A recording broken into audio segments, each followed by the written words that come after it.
This is Meat Mitch, and you're listening to the BBQ Central Show. Start the game! Let's go! We'll do it live. Okay. Well, do it live!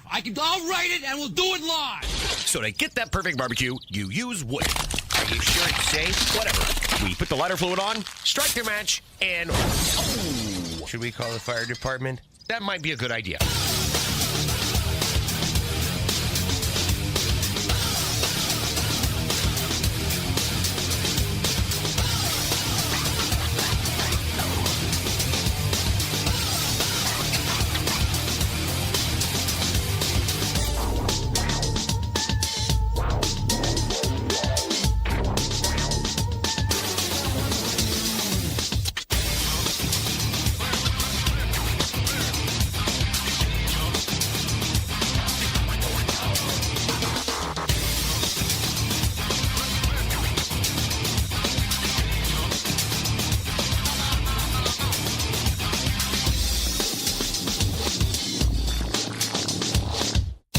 Good evening and welcome to the really big BBQ Central Show. This is the show that talks about all things that are important to the world of barbecue and grilling. The show originating from the Rock and Roll Hall of Fame city, Bomb City, USA, Cleveland, Ohio, the barbecue capital of the North Coast. I'm your program host, Greg Rempe. Happy to have you aboard here on your Tuesday evenings, a live fire, fun, and frivolity show. If you would like to get in contact with the show this evening, or you would like to follow the show during off-show hours, here's how you do all that. You can get in touch with the show by sending an email to Greg at BBQCentralShow.com. Follow us on all the social media channels at BBQ Central Show. And be sure to subscribe to the show podcast feed on your favorite podcast platform. Anything else you want to find out about the show can be found at the main website, thebbqcentralshow.com. And here's what's happening in case you get the newsletter coming up in about 12 minutes from now. First-time guest. And I think for those of you that have been considering toying around with the idea that you might want to put on some type of live fire event, you want to be a contest organizer of some sort, this is a segment or two segments that you're really going to want to take notes on, pay close attention to, and perhaps get some contact information from, because our guest in the first hour is a prolific contest organizer. He has put on a number of different events, not only where he has come to grow the roots in the New England area, but he's also spawned out into the areas as far west as, let's say, in Nebraska. Not necessarily known for its barbecue wiles. Not saying that it isn't totally. I mean, we do have a hot grill on grill action out of Nebraska. We do have the Pizziolo de Pizziolas, Matt Frampton out of Nebraska, also part of hot grill on grill action. But not a barbecue juggernaut by any stretch of the imagination, as you would come to know from the Big Four. But the first guest tonight has gotten out there, and he's ready to share information with you, not only on his background, but how he has been able to keep this thing going here for more than a handful of years. And we will welcome in first-time guest, Jeremy Garrett, to the show. So happy to have Jeremy on. Looking forward to the conversation with him, of course. And then we will move to the second hour. And it is the fourth Tuesday of the month. And in April, we are lucky enough to have a bonus week. So there will be a fifth Tuesday. By the way, missing her usual quarter spot a couple weeks ago. Programming note, if I might interrupt myself. A Jess Pryles will be in next Monday in the first hour, 9:14, to backfill her normal segment that she missed while she was in Australia for a couple weeks, doing whatever people do in Australia. She's from there originally, so she probably has a little bit more of a keener idea in what she was actually doing, not sightseeing and touristy stuff, but family stuff. So she was away a couple weeks ago and said, hey, I want to make sure that I keep my end of the bargain up, and I'll be there on the 29th, 9/14. So looking forward to having her an hour earlier than usual next week to fulfill those obligations. However, that being said, the fourth Tuesday of a month brings a visit from none other than the fearsome foursome, as I called them in the show newsletter, the embedded correspondents. That's right. We will have a Doug Scheiding who is in remote location but still doing the segment, of course, because show comes first if you are an embedded correspondent, forsaking no others. You also have a Jon Solberg from Michigan. You also have a Rusty Monson from the great city of Utah and a Matt Osman from Tennessee, and a litany of brand new 100% Assurity questions that we'll roll through during the course of the second hour, so look forward to that. So Jeremy Garrett in the first hour and the embedded correspondence in the second hour. Don't forget, you can follow me socially at all the different platforms, Instagram, for instance, or how about Twitter? Maybe you like TikTok. Maybe you are more a fan of Snapchat. Maybe you like the LinkedIn. Fine. I'm there, all of those places, with the handle at BBQ Central Show. We like to keep consistency key, so it's the same handle across any social media platform that you like, and I think I'm on all of them at this point. Also, we say good evening to those of you watching tonight through our video streaming platforms, where you can find me at facebook.com/BBQ Central Show or twitter.com/BBQ Central Show.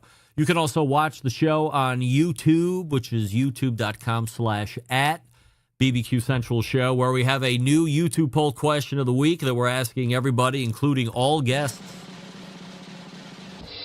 It's simple, and I'm surprised I haven't thought of it sooner.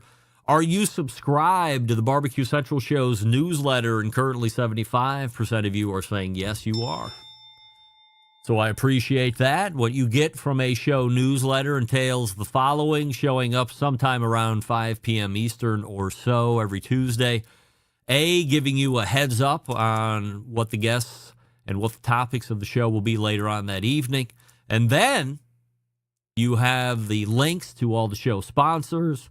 If there's any special deals and promo codes, it's attached to the link on that particular show sponsor or business.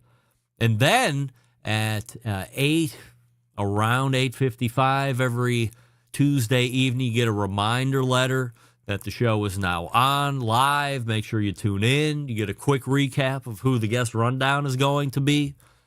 So very exciting for you to sign up for the show newsletter. By the way, as a special thank you from me to you, totally free, and for you to use at will and take total credit for, is my brand.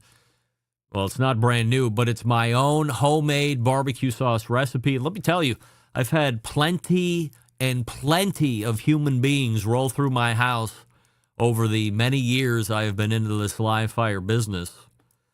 And they all try my homemade barbecue sauce, and without fail, they all say, this is something that should be on a shelf. And 15 years ago, I probably should have listened and put it on a shelf. Nowadays, no, I'm not doing that. If Meathead can't make it in the sauce business, then your pal, Greg Rempe, is not making it in the sauce business at this point, because I'm just adding noise to the current availability of a billion other barbecue sauces. And by the way, a lot of them are really good. Oh, by the way, a lot of them are trash. I saw a great post by quarterly guest and creator of the Hey Grill Hey brand, Susie Bullock, make the other day, where she echoed my sentiments that I have been preaching long, proud, and loud, oh, these many decades that we have been on the internet airwaves, which is that liquid smoke sucks, right? I think we can all agree on that. If you're somebody who has a proclivity for liquid smoke, you should probably try and find some other show to listen to or take in. I don't want you around. It's terrible. I call it the devil's urine. Most barbecue sauces, especially in a big commercial sense, pour copious amounts of liquid smoke into their recipe. And as Susie said, this is probably done in a action to try and mimic all of the forms of barbecue.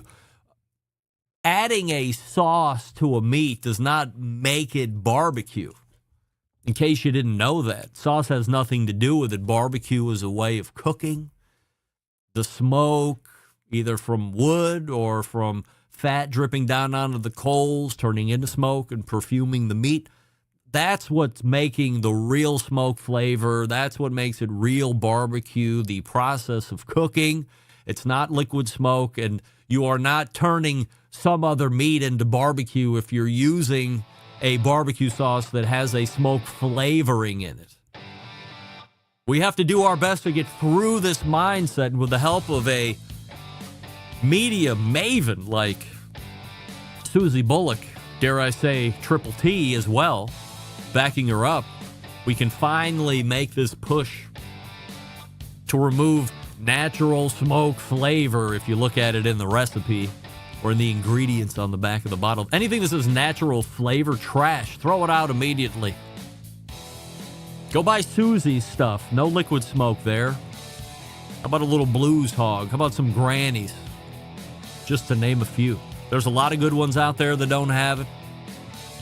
But by and large, the most sizable barbecue sauce conglomerates put liquid smoke. Some don't even give a shit. They're not even trying to hide it. Right on the bottle. Liquid smoke. Screw off. That's what I say. Not buying that. Anyway, we got Jeremy Garrett ready to go in the green room. Before we get to him, let's talk about Pits and Spits. Two things to tell you about. We'll lead with the Pits and Spits griddle. The gas griddle combines the power of a traditional grill with the versatility of a flat top. Engineered with precision and crafted from top quality materials, the versatile griddle set to revolutionize your outdoor cooking experience. Constructed of 304 marine grade stainless steel, a fully welded design. The griddle comes with 4 burners to accurately manage your heat zone. Gets blistering hot with 80,000 BTUs. Made with the Pits and Spits signature quality, the griddle is designed to last for generations, and that means your kids will fist fight over it because it's that great. Now, for those of you building your ultimate outdoor kitchen, you have to check out the built-in pellet grill designed for discerning grill masters who demand top-tier performance. This grill is the essential centerpiece for any serious outdoor kitchen, from low and slow smoking to high-heat searing. This grill can handle it all. Brisket, ribs, pizzas, veggies, you name it, this grill can cook it. And with the Pits and Spits legendary craftsmanship, you can be confident it's built to last with stainless steel construction and a design that's as reliable as it is versatile and functional. So, if you're ready to take your cooking to the next level, head on over to the website, pitsandspits.com, all spelled out. Pits and Spits with the double T on the pits and the spits. And then use .com/BBQ Central. And then at checkout, use promo code BBQ Central for a free spice pack with orders over $500 or more. And rest assured, if you are ordering the built-in pellet grill or the Pits and Spits griddle, both over $500. So if you remember to use the BBQ Central code at checkout, you're a shoo-in for the free spice pack. And we're back to learn about putting on live fire events and more right after this. Stick around. We'll be right back. You're listening to the BBQ Central Show.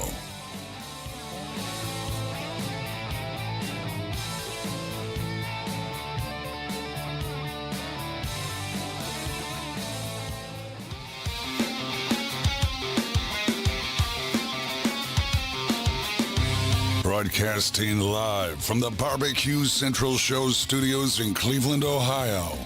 You're listening to the BBQ Central Show. Once again, here's your host, Greg Rempe. Hey, welcome back. This portion of the show being brought to you by Fireboard, makers of the Fireboard 2, Fireboard Pro, Fireboard Spark, Fireboard Beacon, and the newer wireless Fireboard Pulse. By the way, when you use the Facebook app, you have total access to all devices anywhere in the world. Find out more by visiting fireboard.com or call with questions 816-945-2232. And there's a very good chance that Ted Conrad himself might answer the phone and answer your very own question. How about that? As I mentioned in the open, gang, if you are around competition barbecue or competition steak or competition ribs, and you've thought to yourself, by golly, I think I could probably put on a successful, profitable, popular barbecue grilling or one-off type contest, and it's going to be really simple and really easy, and then you decide to get into it and realize it is not really simple and it is not really easy. Couple those two together, and it's probably going to be a suck event that is going to be one and done if you even get it off the ground. So how do we do it? Well, we have an expert here to talk to us all about it. It's the first timer of the show, and you can find him over at grandambbq.com. It's our new pal, Jeremy Garrett.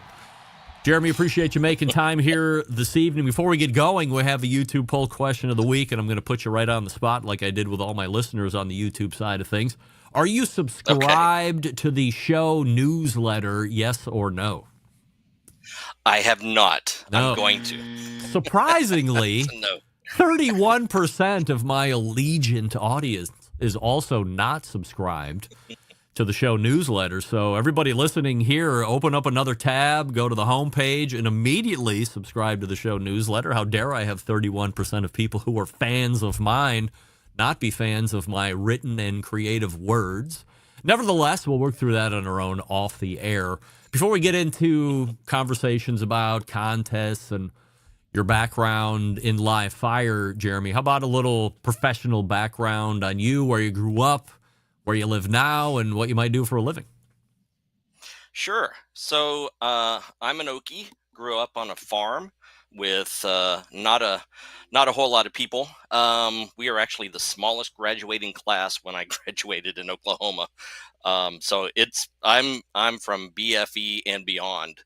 But got a job or got a degree in wildlife ecology, and then went to work for the state wildlife agency, and was there for about 8 or 9 years. And then my wife and I decided, you know what, we don't have enough adversity in our life. Let's move. So we moved up to New England and planted ourselves in Vermont, which is 180 degrees in every single way from Oklahoma. But we've loved it up here. My daughter grew up here. Love skiing and everything that offers. Also love the summers where it's 70 and 80 degrees instead of 110. So that's always pleasant. It's the winters though that get you when you're up in the north. So maybe in another few years we'll look a little warmer. But yeah, so I've been up here, started doing events, indoor events for many years, and then this COVID thing hit, and all of a sudden the only events that were working were outdoor events. So I had been doing a few Brewfest, craft brew festivals, and decided it was time to kind of throw my hat in and do a barbecue festival. And just like you were saying, I thought, silver bullet, we're going to create a barbecue festival for our town, and we're going to make so much money, and it's going to be amazing. And it's taken me on a journey from that point until now, 10 years later, and 100 contests throughout the Northeast, and working in 8 or 9 different states to try and bring some stuff together that is barbecue and people. Let me backtrack all the way to the beginning. When you say you were in the smallest graduating class in Oklahoma, how many people are in your graduating class? 8.5. Are you kidding? No, 8.5? And the half was we had a junior that her mom and dad wanted her to graduate before the school closed, and so she's our half.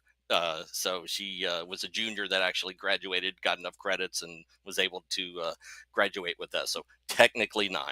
Wow. Are there any underclass that are sizably bigger than your graduating 8 senior year, or is that par for the course?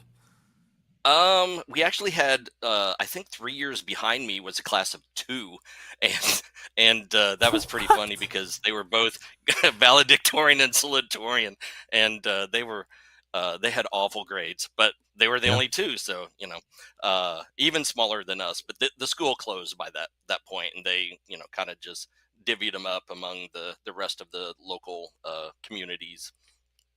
So less than 50 kids in the whole high school, potentially. 32. 32. Wow. This is insane 32. talk. And So I that thought I included had sixth- that graduated. included eighth grade. Yeah. Wow. I thought I graduated with a small Yeah. class. I think I was one of 125 or 126. It's much different where I live, where I used to live and what that whole scene looks like now. But wow, I mean, 32 was something else. And then why wildlife? What attracted you to that? Well, like I said, grew up on a farm, Yeah. hunting and fishing and all of that, and loved the outdoors. And I actually have a minor in marketing and communications, so it's kind of a mix of stuff. And when I worked at the wildlife agency, basically I did like the marketing and creating events, and it was fun. It was fun. Not a game warden. That's a tough job. Those guys, they deserve many kudos because they're the only people out there that you walk up and someone has a gun. So it's that's a challenging job, but mine was a lot more fun, and got to deal with the kind of public element of it. So when we talk about putting on events, you talk about the Brew Fest. We've had a number of Brew Fests over here in Cleveland over the years, and the guys that I know to go to them talk about where at some point during the evening there's vomitosis going all around because they've been overserved, blah, blah, blah. But you're thinking that, hey, barbecue is the silver bullet, and maybe that first event isn't great. So where do you try and school up where I can improve putting on a better barbecue event? I assume it was, worthwhile enough for you to think about continuing to do it. So where do you refine the edges? It is. It's that tweaking. The first year we did our major, it was called the Great American Rib Fest. First year we did that, we lost 25 grand. We went back, we retooled it, we looked at the ROI on everything, and then COVID hit.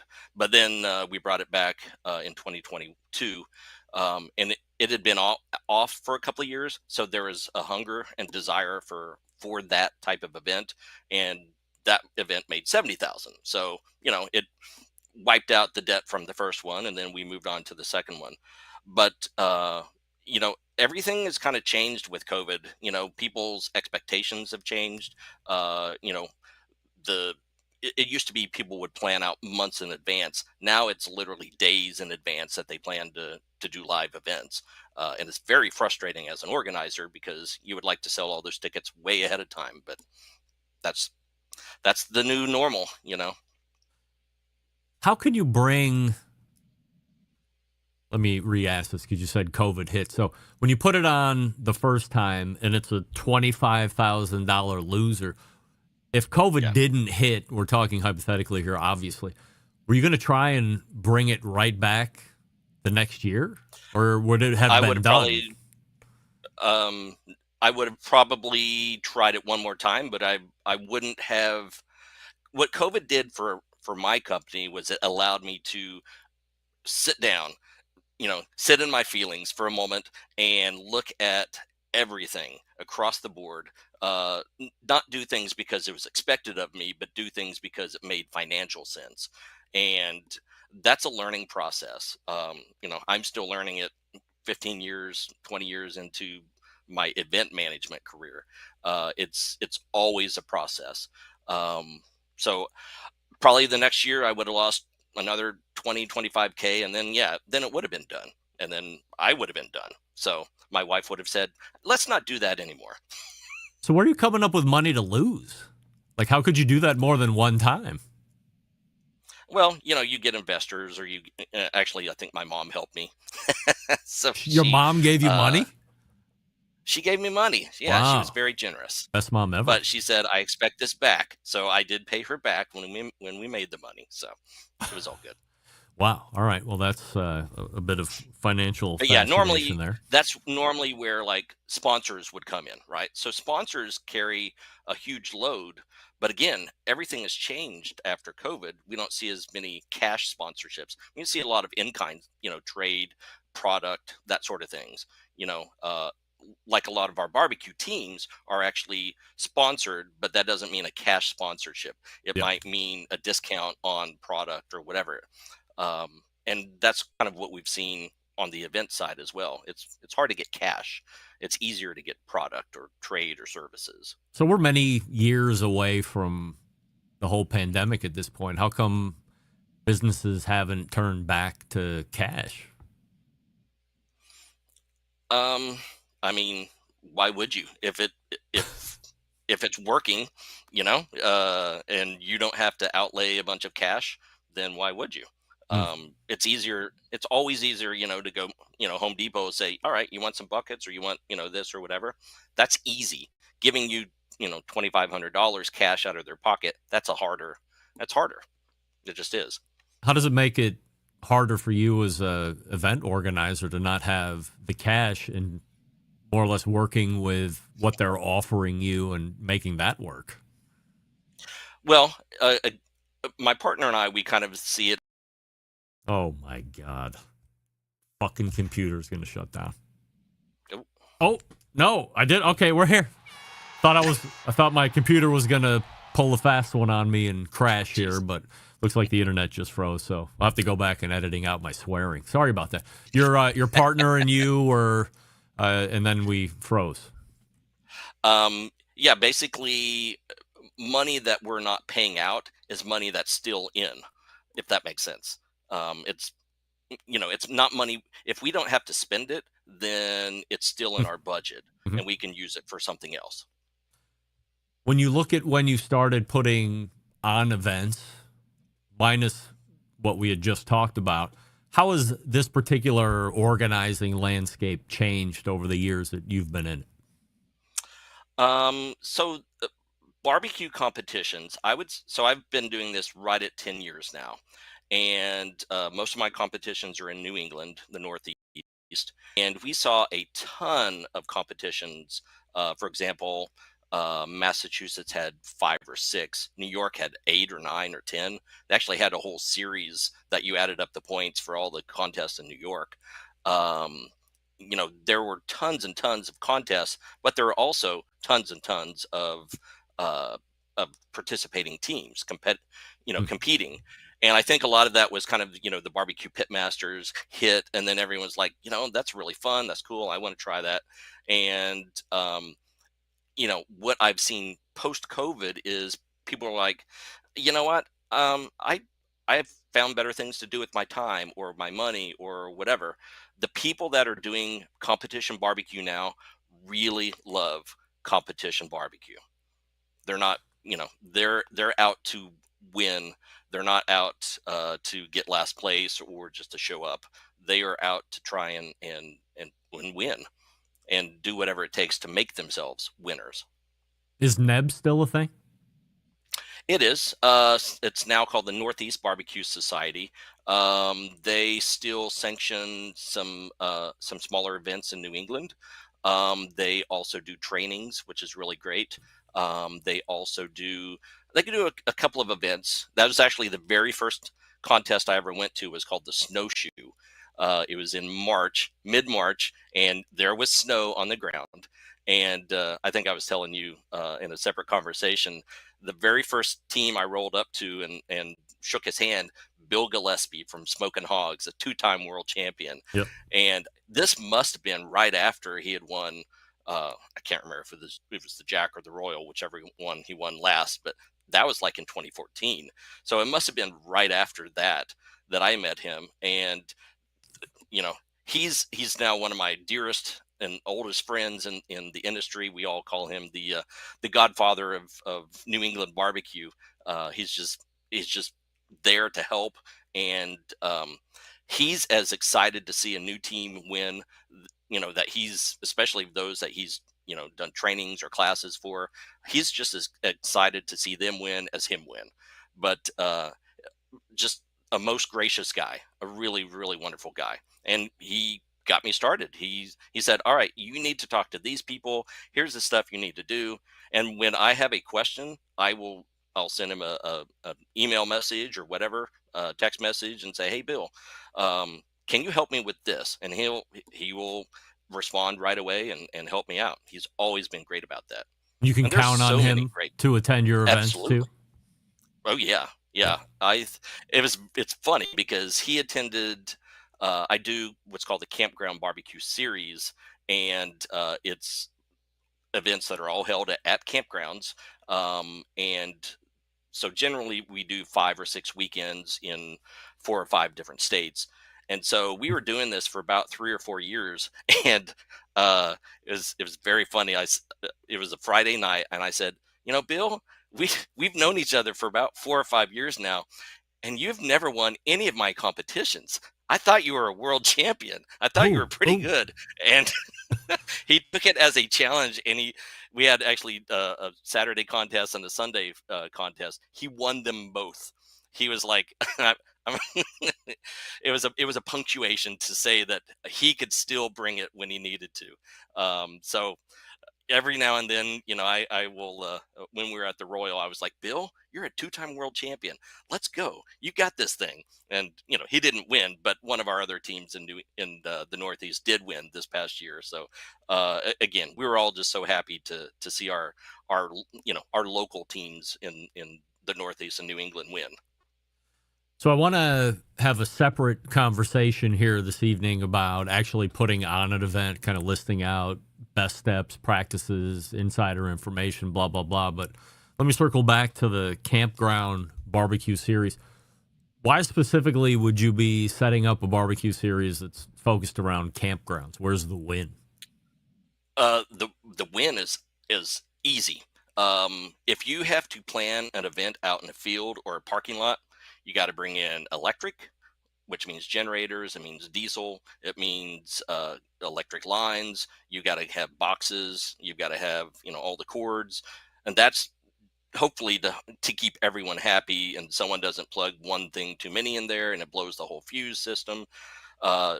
You have to bring in porta-johns. You have to get them cleaned and serviced. You have to bring in water trucks, or you have to have spigots or something for water. That all takes time. It takes money. Whereas in a campground, they back their trailer in, they plug it in, they hook up the water, maybe if they have sewer, and there you go. It's done. Easy peasy. There's, hot showers. There's, laundromats if they need them. And a campground is just a cool place to do stuff. There's fire pits. We will see, teams that just kind of, can collaborate and come together around fire pits, and they're cooking marshmallows or whatever, and they're just chatting, having a beer, having some other spicy beverages. So it's just a really cool atmosphere. And I always stay there on site. My business partner, and I will generally stay there on site, so I get to go hang out with the teams, which I think is it's unique, I think, for many organizers. And I also just enjoy, these are really good friends of mine that we've made over the years. And the campground has no issue with you bringing in 20, 30, 40 teams or anything like that, because they probably get rental for the weekend.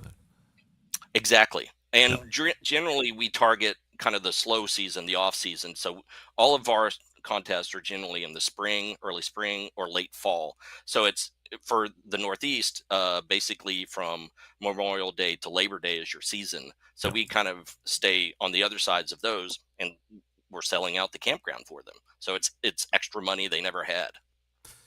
All right, we're talking with Jeremy Garrett. Jeremy, can I put you on hold here just for a moment, and then we'll come back here and pick up the conversation? Very good. Stand by. And we will answer all your questions about best practices for putting on an event, or perhaps learning how you might be able to contract Jeremy's services to make sure that you are running an incredible first-time event. The things we want to plan out, make sure we have in place to be successful. Before we do that, we'll talk to you about Primo Grills. What do we love about Primo cookers? We love that they're fuel efficient. We love that you can achieve low and slow temperatures for traditional barbecue meats. We also love that they can get rip-roaring hot for the high-temperature grilling of steaks and other thin cuts. And what do we love most about the Primo? Well, you can achieve true two-zone cooking, because we all know that two-zone cooking is very important to both professional and backyard cooks, the best way to manage a fire and cook with confidence. But unlike the other ceramic grill cookers that are round, the Primo is oval. It's a game-changing oval design. The shape gives you the ability to execute that two-zone setup that you desire. It also gives you the other ceramic grill benefits as well. When you break it down, there's more than 60 different ways to configure the Primo cooker, so you're only limited by your culinary imagination. You do have the Primo Grill rotisserie, the Primo Grill pizza accessory, and that's just naming a few, many, many more outside of those. Only sold through dealers, so go to primogrill.com and find a dealer locator. And then visit all of those ovals in person. Pick the one that best fits your budget and your needs, and then you're off and running from there. Here's the bottom line. Best ceramics in the biz, yes. Patented technology, yes. True two-zone cooking capabilities with multiple sizes of ovals, yes and yes. So don't wait. Go to primogrill.com right now and check them out online for an informational. And then go on-site to the closest dealer to you and check them out in person. Follow them on Facebook and Instagram while you're at it. And we'll be back with more Jeremy Garrett right after this. Stick around, be right back. You're listening to the BBQ Central Show.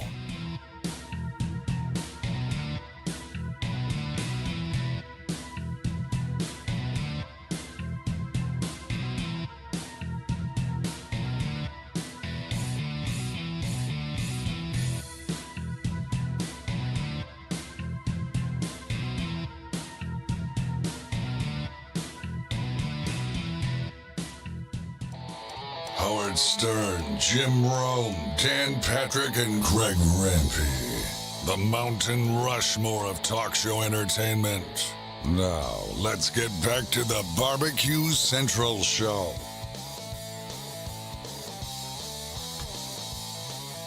All right, welcome back. This portion of the show being brought to you by Pit Barrel Cooker. Most unbelievable outdoor cooking device on the planet when it comes to barrel cookers, available in 3 different sizes, a host of accessories. Doesn't matter if you're a beginner or a professional, it's just a cooker you want to add to that arsenal. Visit pitbarrelcooker.com and tell them the BBQ Central Show sent you. And we are joined once again by Jeremy Garrett from Grand Am BBQ. By the way, the website, grandambbq.com. So as I talked about as we went to break, Jeremy, I'd like to spend a couple minutes here at least talking about how to put on a great contest and things that you've learned over the years that have helped make you successful for the folks that might be either in the instant chat that have been thinking about this for some moment in time, or perhaps even more importantly, the folks that might be perusing Google or YouTube or whatever, searching about how to put on a barbecue contest, and then they would run across this information. So what do you think the most important thing, rule number one, if somebody's going to be organizing a KCBS barbecue contest or perhaps any barbecue contest that's sanctioned, what's the most important thing to take into consideration to get you off on the right foot? Location. I've seen any number of one and dones that it's generally a community, or it might be like a Rotary Club or some sort of service organization that want to put on a sanctioned barbecue contest. And we'll talk about the finances of it in a second, but they're, and I completely understand why they want to do something. They're trying to draw people to their town, their community, and that's great. But the barbecue teams, that they're only going to travel so far. I think location is. I've had to cancel contests. I've had to cut sites, locations out because people just wouldn't come to them. So I think that's it. If I wanted to put one on here in Cleveland, so certainly there's a number of areas around greater metro Cleveland we could look at. Of course, there's a number of suburban sprawl where there's a lot of open land, this and that. Is it better to look at what barbecue competition teams are within a X hour radius? And then do I reach out to them and say, hey, thinking about this? Is this something you would do, or are you just wasting breath? I spent 10 months on the road before I opened the gates to my contest. I did the research. Most people don't do that. Most people are like, hey, I want to do a barbecue contest. I want to do it in 3 months. And by that point, every team has already developed their schedule and their budget. Because it's very expensive to do a competition. It's an average $1,000 per team for a competition weekend. So all of that's already in place. Like last year, I had two or three locations, and they said, "Hey," and this was in April. They said, "Hey, we want to do a contest in June, and we got your information." I was like, "Not this June." Um, it's just there's none. You have to have time to plan it out. So we talked about if you're in a field or in a parking lot, you've got to get all of those supplies, all of that material, and that means you got to call a rental place and hope they have the stuff. If it's in the middle of summer, that stuff may already be rented out. Um, you know, we've had contests in August or July or other events in August and July, and all the cords are gone. There's no electric cords, so you know you're stuck where you have to figure out some other alternative. Um, I think the idea that this is a silver bullet, it's going to bring money into my community is uh, it's sort of a myth. I've done a lot of contests, over 100 contests, and I don't make money. I do this mostly for the fun. I may make $3,000 on a weekend.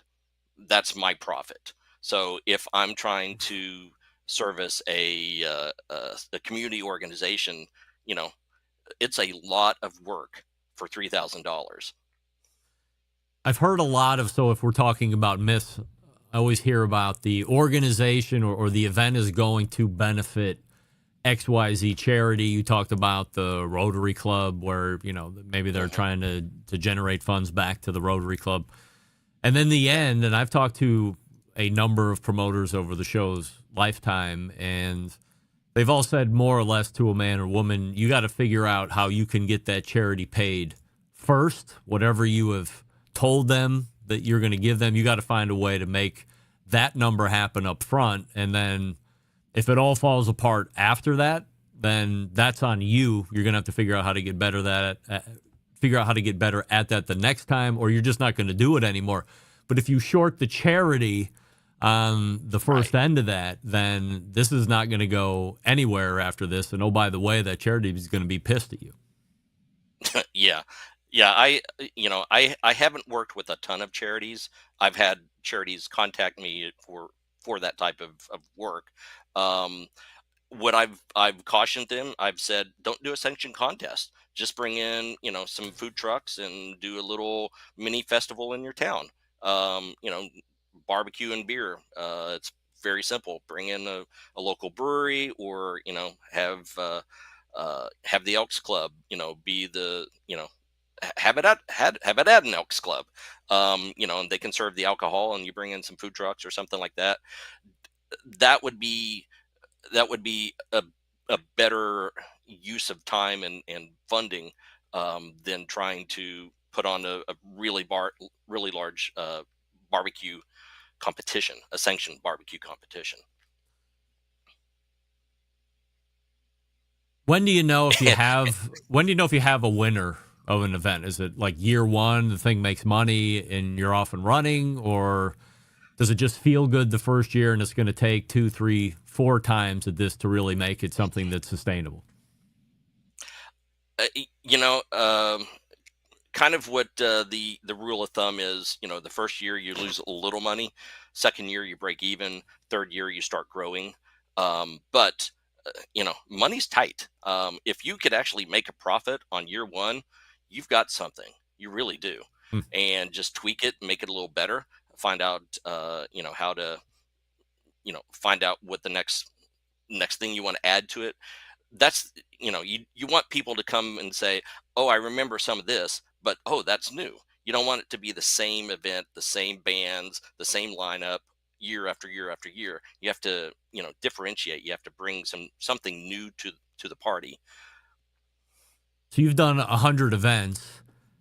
We've seen over the last handful of years many long-time contests go by the wayside. Why do you think they've become extinct, and how are you still able to continue on? Again, COVID was like the great equalizer. There were a lot of events that were coasting. They were not making money. And finally, people were like, you know what?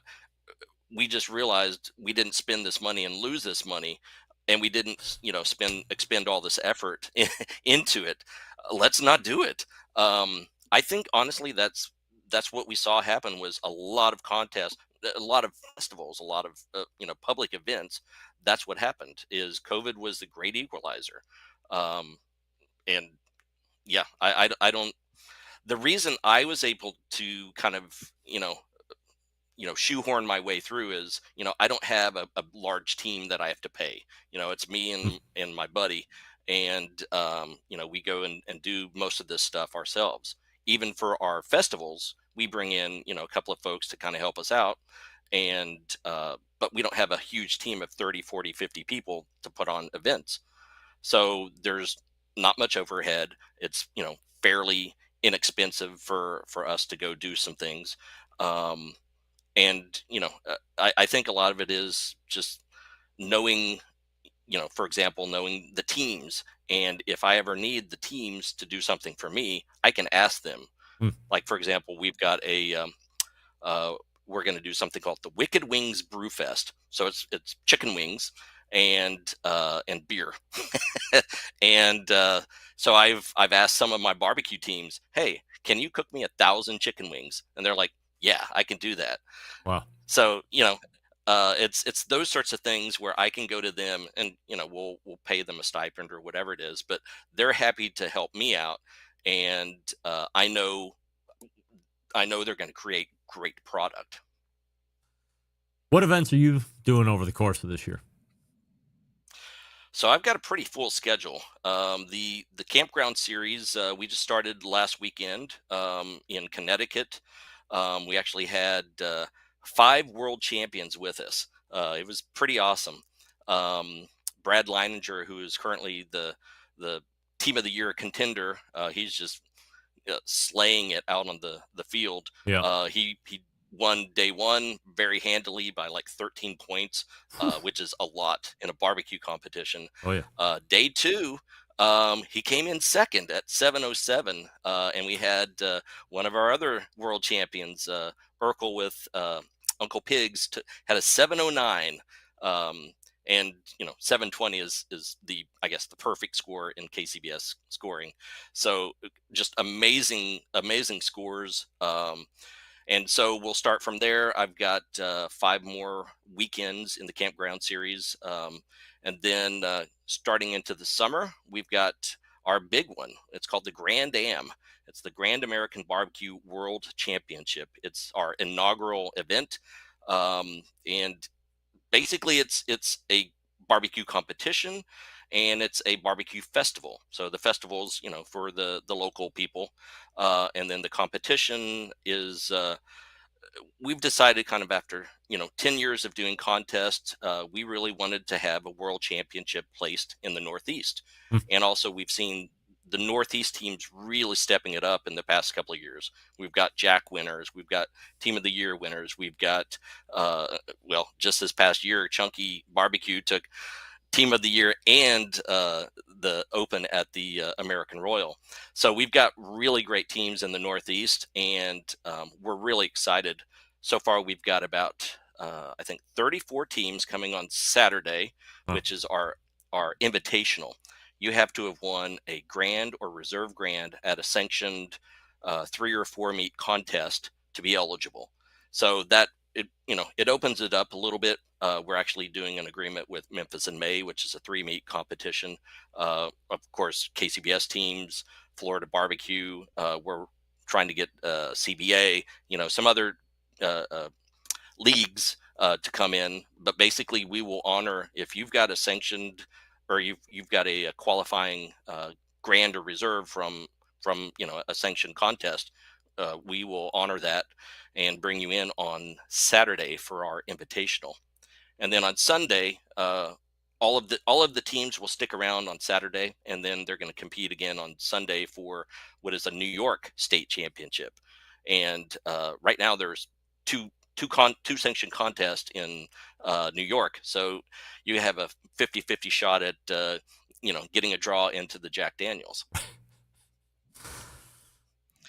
And there's some money to go along with it. There's some money to go along with it. What's the deadline to get in for the Grand Am?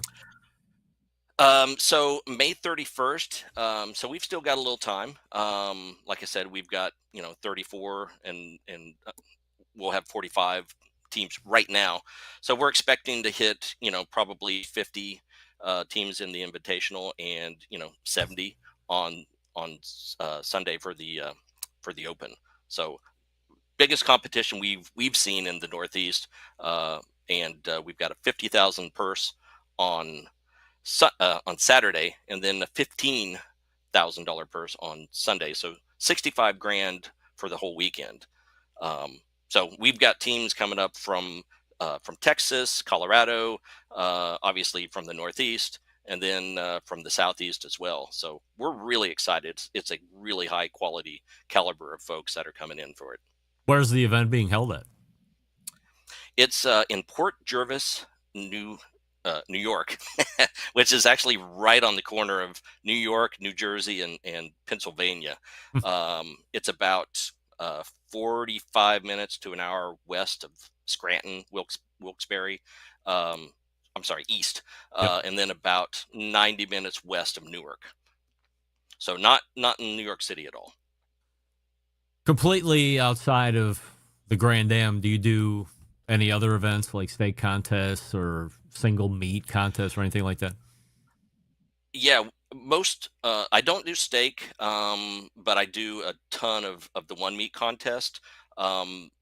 Basically, we do back-to-back contests. All of our contests is a Saturday 4 meet masters, and then a Sunday 4 meet masters. So all of ours are back-to-back contests. Wow. That's kind of what our teams have said.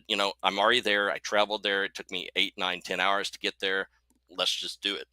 And then in the evenings, I'll do a 1 meet contest. And a lot of times the teams will kind of use that as a practice cook to sort of test out new ideas. They'll get the feedback, and they may try to implement that into their next day's cook. Or they may say, you know what, this totally tanked. I'm definitely not using this vinegar sauce, or whatever it might be. Are you open for consultation if I wanted to get a hold of you and pay you some kind of expert fee to help me navigate if putting on an event is right for my area or not? Do you do that? Sure. We actually, so immediately after the Grand Am, we're going to go to Lincoln, Nebraska. So we're going from New York to Nebraska in, I think I have 6 hours at home to pack my bag. And in Nebraska, we're going to bring an event we created called the Great American Rib Fest. We're actually going to combine that with the Lancaster County Fair. They were looking for an attraction for their second weekend. So we're going to bring the Rib Fest to Lincoln. There used to be one downtown for a number of years, and they kind of moved it around and did some things, and it hasn't been around again since COVID. So we know it's a great opportunity, and we're looking forward to that. Great people there as well. When you're putting on KCBS event, obviously that's a KCBS judging situation, but when you go into the single meet stuff, is that whoever you can get out of the crowd or whoever volunteers, or these certified judges as well? I have I'm proud to say that over 100 contests, I have 99.9% certified KCBS judges. Wow. I've got a list of 500-600 judges in the Northeast that again, you make friendships with these folks, and they come in, and they're glad to come in and do a Friday night judging. sometimes we have to bring some teams in, but most of the teams that we bring in they're at least teams, so they know what you're looking for, or they actually are KCBS judges. How does somebody get a hold of you if they're looking for advice or looking for a consult? So my email is Jeremy, Jeremy, and it's at Great Events USA. That's GREAT, Great Events USA. Jeremy at Great Events USA. That's the easiest way to do it. So if you are somebody that's looking to get into this and you want to pick the brain of a master and you have money to compensate his expertise with, then go ahead and shoot him an email and see if it's a project that's worth getting off the ground wherever you are. Jeremy, really appreciate the extended time here tonight, all the insight and information. Thank you. And continued success with everything you got going on. Thank you, John. I really appreciate the time, and this has been fun. A lot of fun. Thank you. All right. Thanks, Jeremy. Appreciate it. There's Jeremy right there from Great Events USA and the website for the inaugural event coming up here, not too far away here as we starting to close out April. GrandAmBBQ.com is the place to go and find out more information there. Or, again, if you're looking to get into organizing a barbecue event, then this is a guy who has done over 100 events. Jeez. He's kind of an expert. He's somebody you might want to lean on. Maybe even bring in. Send off your private plane and see what's happening.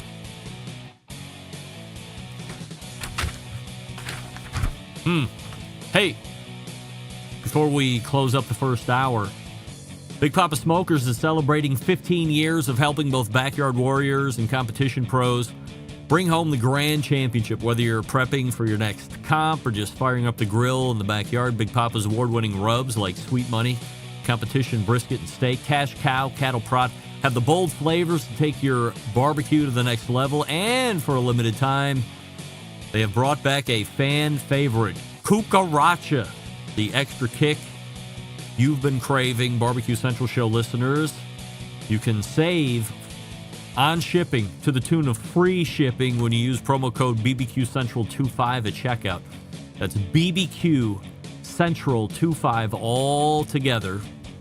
Now through June 30th. You got a couple months yet. But load up that shopping cart with whatever you want and then take the shipping on me. BBQ Central 25 at checkout for free shipping. Again, good now through June 30th. Some exclusions apply, and it's free ground shipping at that. We're back to wrap the first hour right after this. Stick around. We'll be right back.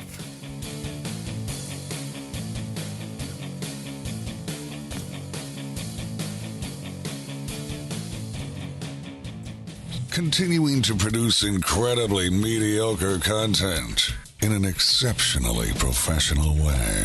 You're listening and watching the BBQ Central Show.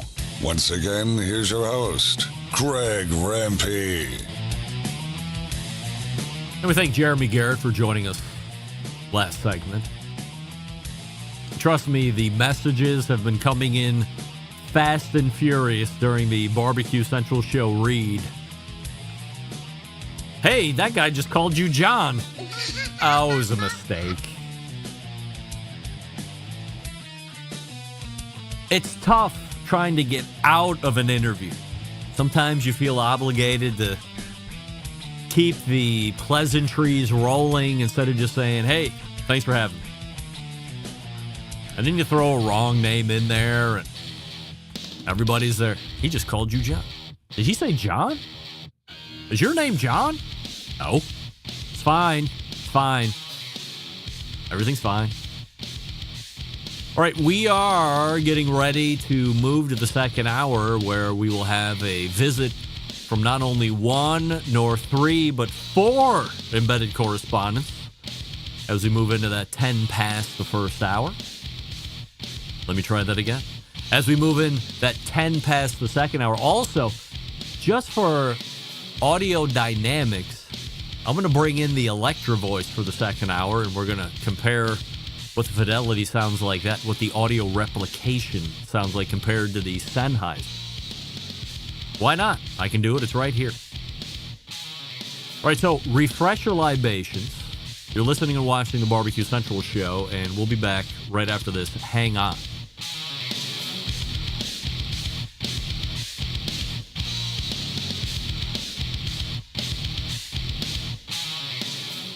Hi, this is Gene Acasella from Port St. John, Florida, and you're listening to the Really Big BBQ Central Show.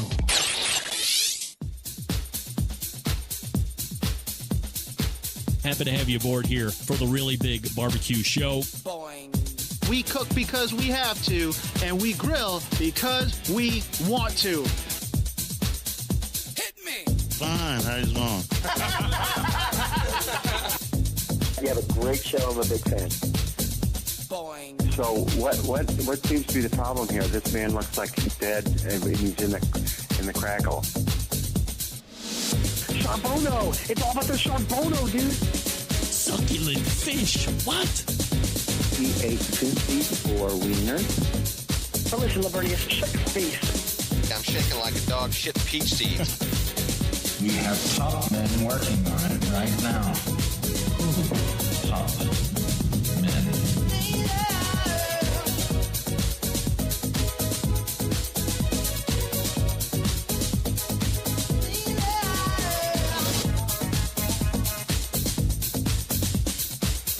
And just like that, we are into the second hour. It is the BBQ Central Show. Welcome aboard. Boing. Lance Owens is getting off right now. Is that like Terry? Terry? No.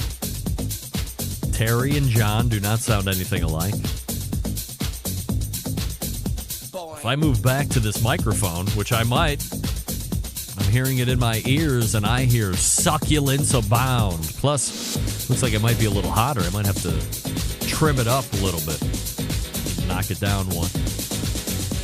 Anyway, you have found the BBQ Central Show, where we do it live every Tuesday night from 9 to 11. If you've missed the first hour, don't worry. We are recording, and we will have it for you in podcast fashion. First hour will show up tomorrow around 1 a.m. early morning. That's when it'll get released. And then you will have it shortly after that, depending on what kind of a podcast platform you have. The second hour will show up on Thursday, and we'll talk about Friday here in just 1 second. Still to come on the show this evening, the embedded correspondence, of course. The BBQ Central Show is originating from Palm City, USA. Cleveland. We say good evening to those of you watching tonight through one of our video streaming platform partners. You can go to facebook.com/BBQ Central Show, or you can go to twitter.com/BBQ Central Show. Alternatively, you can go to youtube.com/@BBQ Central Show, where we have a new YouTube poll question of the week, and we're asking everybody this. Are you subscribed to the BBQ Central Show newsletter? And 74% of you are saying yes, you did. Normally, I would say we are running away with it at this point at 74%, but instead my ego is saying, how can we have 26% of you not subscribe to the newsletter? So if you are watching on YouTube and you have voted in the poll and you haven't ejected from the show yet, please in the instant chat, tell me why you are not subscribed to the newsletter. Are you subscribed to too many newsletters and you don't want to add one more to the mix? Is that what it is? Or did you forget from the first hour when I said, please open a second tab, go to the main website, and then subscribe to the newsletter from there? Like, what is it? I don't send them out once a day. I wear a shirt called Collars & Co. for work. I love the dress collar polo situation. I actually just brought the Maverick Performance Blazer and the blue window pane. That thing is badass. It's expensive, but badass. I'm rich. And boy, oh boy, do those mother effers hit you with email marketing the likes I have never seen. second only to something else that I bought that has been coming through my internet feed. I've been a fan for a number of years. Bird Dog shorts. Had to get some new shorts finally. I'm a guy that loves to keep stuff until it's basically shit, and then that's when I buy new stuff. I'm not into buying the latest and the greatest. I'm buying out of need. I need new shorts now because mine are broke, so now I'm going to get them. That's like how I operate. So I bought 4 or 5 pair of Bird Dog shorts. I love every last one of them. They are prolific email marketers as well, like 10 a day. I might be underselling it. Literally 10 a day. It's a lot. And I send out one a week, Tuesdays at 5 p.m., just giving you a heads up on what's happening on a Tuesday show later that evening. And then right before the show starts, I send a secondary email saying, hey, show's on. Just a quick reminder in case you forgot to set an alarm. You were like, this time I'm tuning in. We're going to do it. But no, you forget. So I've started sending out the reminder, But that's it. You get 2 emails from me, 3 hours apart, and then I'm done for the week. Plus, did I mention you get free sauce recipe? It's great sauce. I'm not even asking for credit. It's going to be so good. You're going to go, wow. This is a great sauce that Greg has come up with. I'm never going to tell anybody where I got it from, number one, and I'm going to take credit for it. I'm going to say to all my friends and family, this is something I just happened to make up. Why not? You're allowed. I don't even care. But just subscribe to the show newsletter, and then shortly after that, you'll get the thank you note and it says, here's the recipe. You don't even have to use the Texas pepper jelly if you don't want to. Highly recommended. Really makes it the over-the-top sauce that it could be if you use it. But if you leave it out, it's still going to be 9.5 out of 10. Texas pepper jelly takes it to the 10 out of 10. Smoking Joe's Pit Barbecue, are they grandpa shorts? In other words, do the loafers hang out? Smoking Joe, I don't even know what that means. What does that even mean? By the way, where's my 17.5 horsepower grinder that you promised me like months ago? You're no showing, Joe. More to the point here, or the better question is this, Joe. How's Martin Martinez / used to be Joe's barbecue trailer working out in El Paso? Give us the update there, Smoking Joe. Everybody wants to know. I want to know. Martin wouldn't do the show. Wouldn't do that. So let's hear it from Smoking Joe's mouth. What's happening there? Hey, coming up on the best moments of the BBQ Central Show in 10 minutes or less. By the way, Joe said he's doing great. Congrats to Martin. At least somebody in that family knows how to run a barbecue food trailer, right? Am I right? Coming up this Friday on the best moments of the BBQ Central Show in 10 minutes or less, episode 380, taking you back to April 19th of, well, that date is wrong. I believe it's 2016 is what I meant to say, and I could be wrong on that, but I wrote 2026. That's next year. Featuring one of the best competition cooks easily in the last 10 years or so. His name's Fred Robles. You would know him from the competition team and Associated Meat Market, Rio Valley Meats. Not only has Fred been a prolific competition cook over the last handful of years, he's also started a big Texas-based competition sanctioning body called the CBA. I believe Jeremy actually mentioned that as one of the sanctioning bodies he's trying to get reciprocation from. He's seen great success over the past handful of years with CBA, so much so he is seen as a true option to the more well-known sanctioning bodies, let's say like an IBCA or a KCBS. If you're not familiar with Fred, this is a great introduction to him and what his background is. Ultimately, how he got into the barbecue competition circuit. Well worth the listen. Fred's a great guy. So I personally know that you will enjoy this one coming up this Friday, but you have to be subscribed to the show podcast feed in order to hear it. You can do that by going to the website, thebbqcentralshow.com/subscribe. And don't forget, if you want to hear a guest or a segment that has been lost in the archives, which is now sizable archives. Email John. He's the guy that puts it together, for crying out loud. John, Jon, is John. Jon at thebbqcentralshow.com, and let him know what you would like to hear.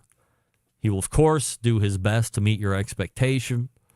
And we are seeing a small uptick in show requests. Every time we get one, John will forward me that email and say, hey, we got another request. So if you're somebody that remembers a great segment or one that you feel has been lost in the archives for whatever reason, then just give our pal Jon Solberg a holler through the email blower. And again, his email address is Jon, Jon, at thebbqcentralshow.com, and he will put a show together for you. Even in the talk-up, he might give you a shout-out. I've heard him do that before as well. So if you're interested, no obligations here, no mandates. Just make sure you're subscribed to the show podcast feed no matter what, so you can not only get archives of this show through the Audible, which I prefer the most,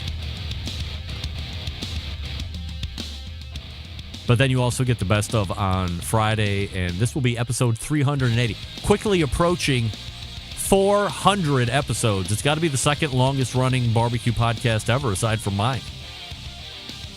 In fact, I will say it is. All right, so 2 guests are already in on remote, and the guy that is usually racing in at breakneck speed, Matt Osman, is already in the box. So waiting on a Rusty and waiting on a John, but they'll be here. Don't worry about that. Let's talk about the diet program that involves barbecue that I'm on, week 7 now. You tired of diets that make you choose between good food and real results? Well, you don't have to anymore.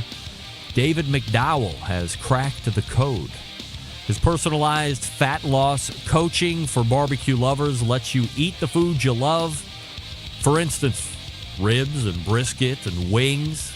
You can still lose weight, get lean, and feel amazing like me. This isn't some fad now. It's a proven system that includes barbecue-friendly meal plans, tailored health strategies, and weekly check-ins, so you're never guessing, you're never alone, and never forced to give up what you love. That's nonsense. And if you want to be part of something bigger, if you want to surround yourself with like-minded barbecue lovers who are dropping weight, getting stronger, and staying motivated, then you're going to have to go online to the Barbecue Diet group. It's where you need to be. Here's the deal. You can just keep struggling on your own, hating yourself, hating your life, hating your neighbors. A lot of hate here. Or you can plug into the system that works. Join now. Get exclusive access to expert coaching, real-world strategies, and a support crew that won't let you fail. I'm still doing it since June 28th, however long that means. Online, you can go to this website, school.com, SKOOL, school.com/BBQ. You can do that right now and take the first step, because you can have barbecue. You can also have your dream body, too. But you have to take the action. Nobody's going to do that for you. Live it right. You want me to show you my six-pack right now? I'm not going to do that. Would never do that. I'm not that guy. Don't ask me to DM you pictures in private and you promise you won't share to anybody or anything like that when I'm not doing that either. Take my word for it. Like right now, I'm in such good shape. I'm running uphill at 7 miles an hour, and I'm running in an incline. You can't do that. You guys are fat and unmotivated. Let's go. Let's get on the diet. Come on, you guys. Let's break in the new year right. We're a little late, but no time like the present. All right. We have the embedded correspondence coming up, so stick around. We'll be right back. Howard Stern, Jim Rome, Dan Patrick, and Greg Rampey. the Mountain Rushmore of talk show entertainment. Now, let's get back to the BBQ Central Show.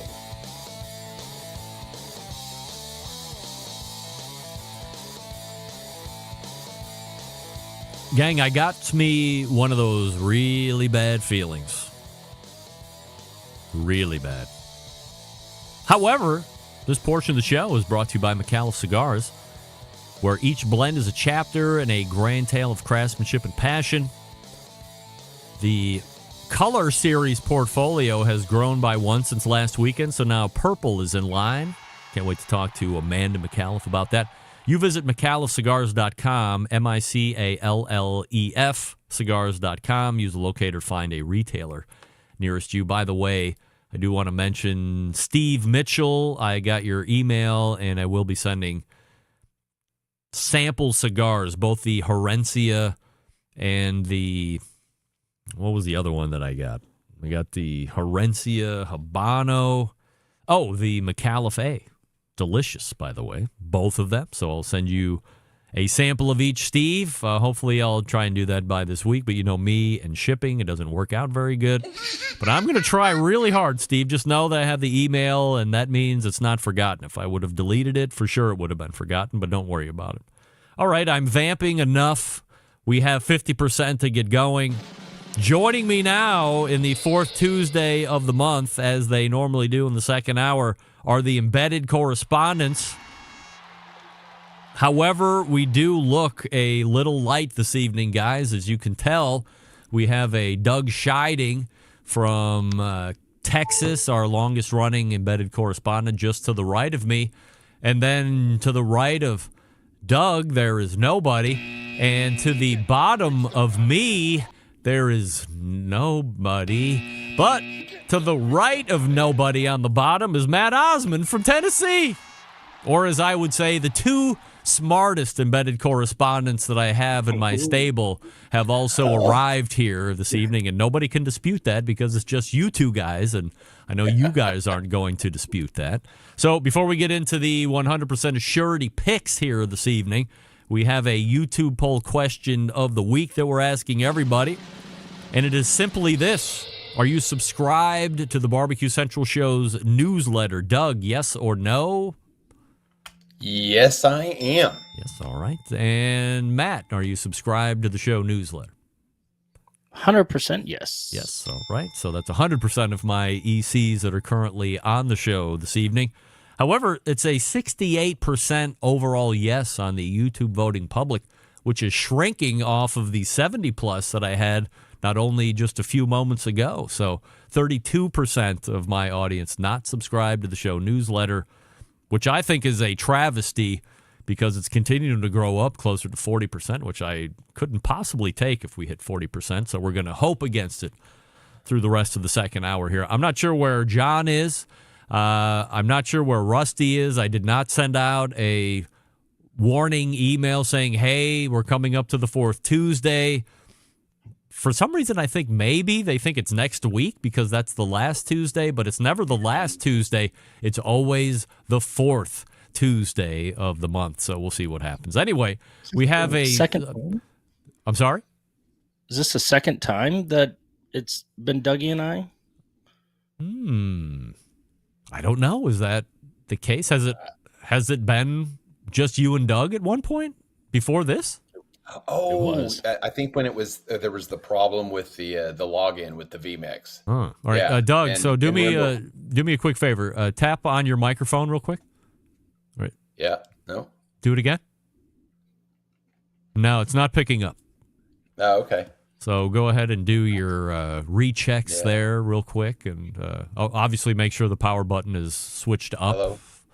So you're gonna have to do like a reconnect through the. Oh, it looks like he just froze there. We'll wait for Doug here and see if he comes back in. He'll come back here in a second. Oh, now there's no sound on Doug at all. That's terrible. You there? All right. So it appears maybe there's only one embedded correspondent here this evening.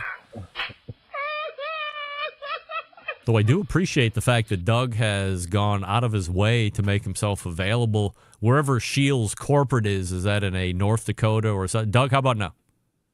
Well, we can try. Oh, it sounds so much better. Oh, Doug, okay, Doug you. found his balls again. He sounds good. You got your you got your timber back. You got your timber. Thank goodness. Thank That's right. goodness. Yeah, I thought you sounded a little thin there. We were capturing a little bit more of the room than normal. All right, so I was just telling Matt, you've gone out of your way to join us remote. So tell us where you're at. I am in Fargo, North Dakota at Shields University, where they bring in 200 of their sales associates, and we teach them how to cook brisket, pork ribs, and pork butts. Wow. And Jeff Vanderlee says hello, and so does Luke Darnell. Luke Darnell says hello? He did, yes. All right, I'll take. Had dinner with them tonight. Yeah, did Jeff Vanderlinde remember who Susie Bullock was this time? Okay. Yeah, right. Insider's joke. All right, we have a YouTube poll, or we have 100% Assurity questions going on here this evening, guys, and we might actually get out on time. And we'll start here with Doug, the longest-running correspondent from Texas. Dougie, 100% yes or 100% no. Mayor Joe Sakis has serious guest Hall of Fame potential in 2025. I think the answer has to be yes, but he would need to be on again. I think he's not a one and done. Needs to be on again. All right, Matt, Joe Sakis, mayor of Wickliffe, Ohio, serious guest Hall of Fame potential in 2025. 100% yes. Yes. No doubt. To make it unanimous, and I'm not somebody that I am not. Andrew, you are not. I am not normally this guest was great one time, so let's consider him immediately for Barbecue Hall of Fame. But in this instance, I have to be a unanimous agreeer with you guys. I believe that Joe Sakis has guest Hall of Fame on the strength alone of him knowing that he knew nothing and then slid in the I have a city to run, boys comments. I mean, that is pretty elite level stuff there. So I agree. All right, we'll go to Matt here now. All right, Matt, 100% yes or 100% no. Sam the Cooking Guy will be at 4 million subscribers by next Thursday, May 1st, as you predicted 2 months ago. 100% yes. Going down with the ship. I mean, I don't know how we make that math work, but all right. Doug, 100% yes or 100% no. Sam will be at 4 million subs by next Thursday. Once again, sadly, no, I don't think so. Yeah, look, I mean, I'm no mathematician. Doug, way more the mathematician, and also calculus and whatever stuff he knows how to do that I don't. Barely got through Algebra 1. The math does not math, as they say. He will not be at 4 million subscribers, and I believe you will be out $2,000 to Sam the Cooking Guy, and that's money he doesn't need because we all know he forgoes the soda pop to get champagne because he carries $100 bills, but like everybody, he's happy to take extra money. Why not? All right. Absolutely. Dougie, 100% yes or 100% no. You have been to at least one HPB Expo in your live fire life. I think this answer is going to surprise you. No. I am. We'll circle back to that. Matt, 100% yes or 100% no. You have been to at least one HPB Expo in your live fire life. Bit of clarification. Inside or to it because I wasn't allowed inside? Well, that sounds like there's a whole follow-up question on that one. So have you voluntarily gone to an HPB Expo event in your live fire life? 100% yes. Yes, all right. And I have also been to not one, but 2 HPB Expos in my live fire life. First one in Atlanta, and the last one most recently down in Louisville a couple of years ago because it was close. And now we'll dial right back to Matt. What does it mean when you are allowed outside but not inside? So a couple years back, it was here in Nashville, and I did not remember or pay attention that it was industry. And so I go to, just be a spectator. Here I go. I'm going to meet and say hello to, persona non grata. And so I was, who do I know? Who's this? And couldn't get a wristband or get inside or anything. So I went. You didn't go to the admissions booth and buy admission? I was told I wasn't allowed. I was not a vendor. It was not open. And so I was like, okay, well, that sucks. Were you embedded correspondent at that time? I don't think I was at that time. Oh, no. You lost out on privileges. You lost out on privileges. Oh, boy. So they turned you away and you just hung out outside. I hung around and, was like, all right, who do I know that would, so I'd look on social for somebody posting and it was fine. So, but I went with the intention to go. Yes. That's why I needed, but not inside. All right. You have to get inside for the answer to count as a yes. So, okay. There you go. 100% right. No. All right. No, it is. We'll go back to Matt on this one. 100% yes or 100% no. Matt, proving that my hypocrisy, much like Doc Hollywood, knows no bounds. I use the hardcore carnivore everyday carry steak knife in a real life situation within these past 30 days. 30 days? No, 100% no. Doug, proving that my hypocrisy knows no bounds. I did use the hardcore carnivore everyday carry steak knife in a real life situation within the last 30 days. I believe in your hypocrisy. And just like last time, I said yes, and I'm going hell yes this time. All right. I happen to have the correct answer. And proving that my hypocrisy knows some bounds, I have not. Oh. I have not, Andrew, not used my everyday. Okay. However, I carry it every day with me, and there's a good chance that I'll be asking this question again at the end of May, and hypocrisy might know no bounds at that point. Go ahead, Doug. Your OCD and not being able to clean it immediately should not affect this decision. And I can't believe you haven't whipped that sucker out in a sales, dinner or something like that and just started for effect and let someone comment on it. I just haven't yet. Oh my God. The OCD is really a big issue here. I can't believe that. There's a napkin, you wipe it off. It's called barbecue clean. It's called barbecue clean. Barbecue clean isn't totally clean or sanitary. Yeah, barbecue clean, barbecue medium, all these barbecue terms that people need to become accustomed to. Not even to cut a cigar, just because you can. Well, look, I mean, I would be completely untruthful if I said I haven't produced the everyday carry steak knife and then used it in a completely other scenario, like opening a box or whatever, because I lost my normal carry knife, which I'm tragically sad for. But this one is now went in its place, but does have, it's Damascus steel. It still looks great. There is opportunity. It is barbecue clean at all times, I guess, according to Doug. So I could use it, but no, I do not have use for it at this point, but we'll see what happens in the next 30 days.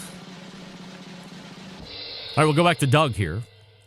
Dougie, 100% yes or 100% no. Matt Osman has not sent me even one Instagram video via the DMs since last month when I said I would ban him if he did. This is a great question. Yep. Because if you remember, I said that, he would send me 4 to 5 in one day periodically. Yeah. And then I commented that if he continued to do that, that I would ban him as well.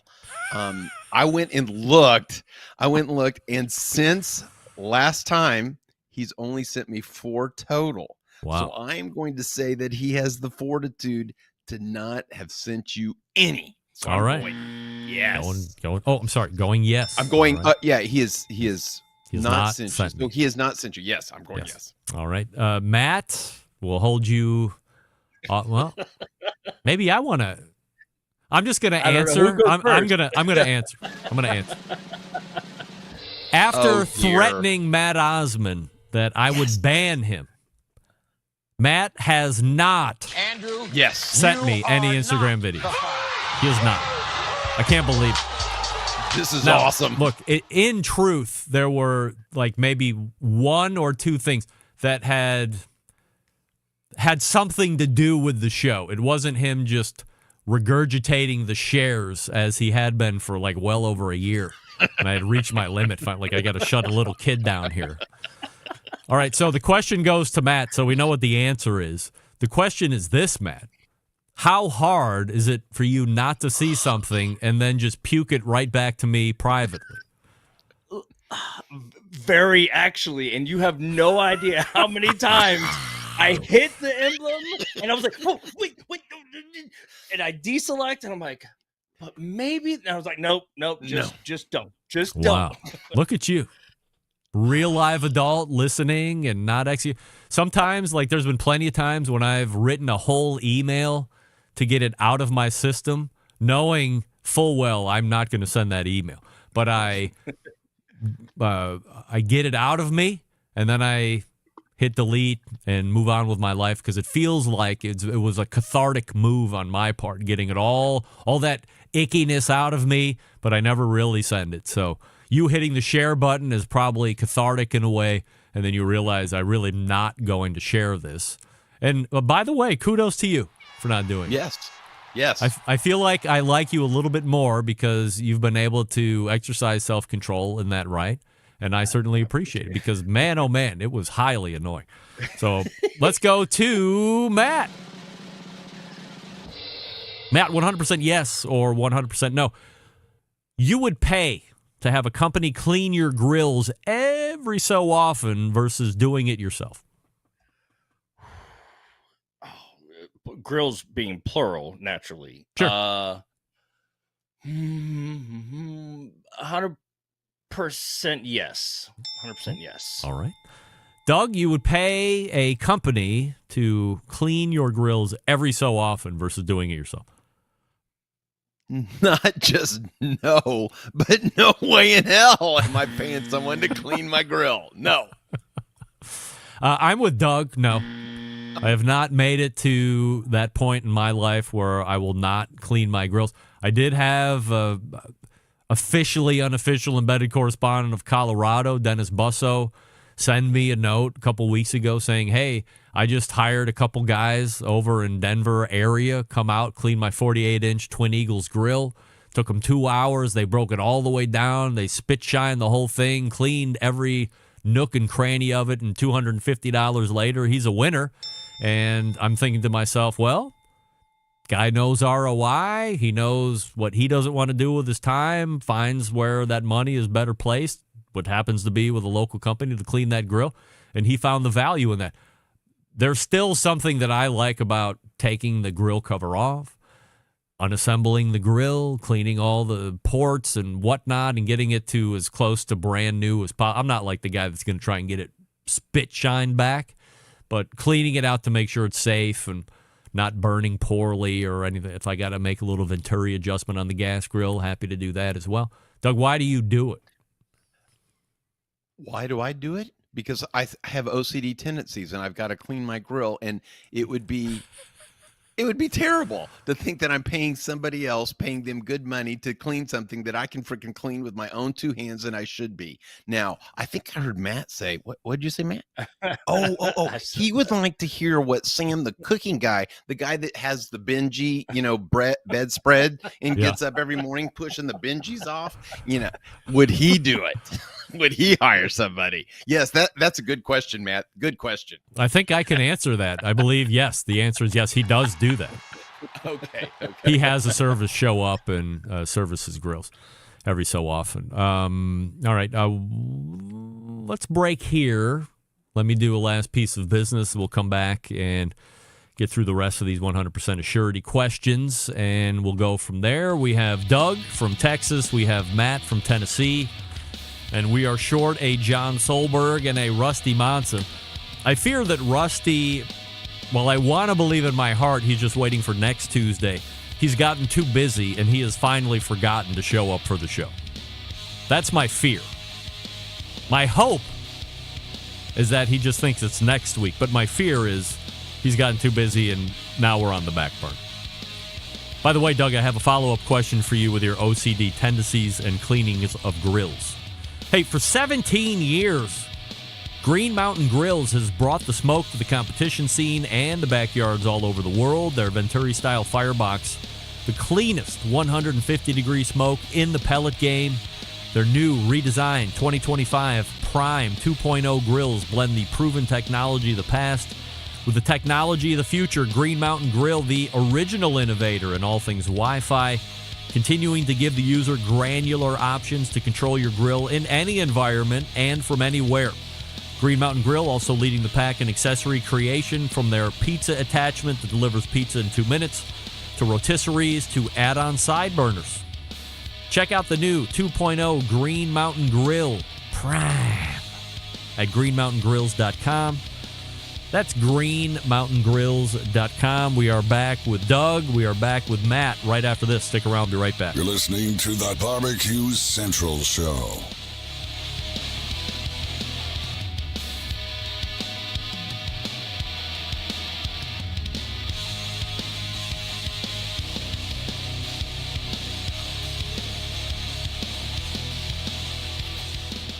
Whole packers, full racks, legs and thighs, injecting butts. If you've never heard this before, you might think you found the best XXX show ever. Let's get back to the most homoerotic host out there today, Craig Rimpey. And we welcome you back to this show here, where we have a Doug Scheiding and a Matt Osman as well. We're short of Jon Solberg and a Rusty Monson. All right, guys, I don't know if you were listening at all during the first hour, but I was using the traditional Sennheiser microphone in the first hour. I have switched over to the Electro Voice RE20. So I'm going to go ahead and do a quick sound bit for you guys, and then you tell me which audio you like better. All right, so I'm going to turn on the original or the current show mic, which is not this one. I'm going to move this out of the way. Stand by. All right, and now we are with the Sennheiser MX11 microphone, shotgun microphone that I usually use in the show. This is what we've been using. It's just out of camera shot here. It gives me a clean look. Not that anybody wants to see this face. This is the Sennheiser microphone. And now we're going to switch back to the Electro Voice. Stand by.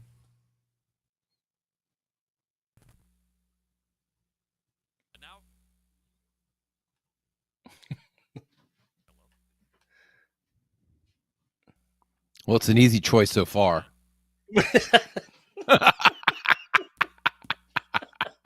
Hey, Greg, you're going to have to log back in and log back out. Oh, no way. No way. No. I don't understand what happened here. Well, it sounds like you're in a well.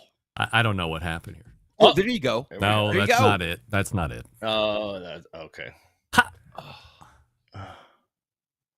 I don't even have a mute button or anything. That's the weirdest thing that's ever happened. I hope that doesn't mean my digital mixer is going. Oh, no. Oh. No.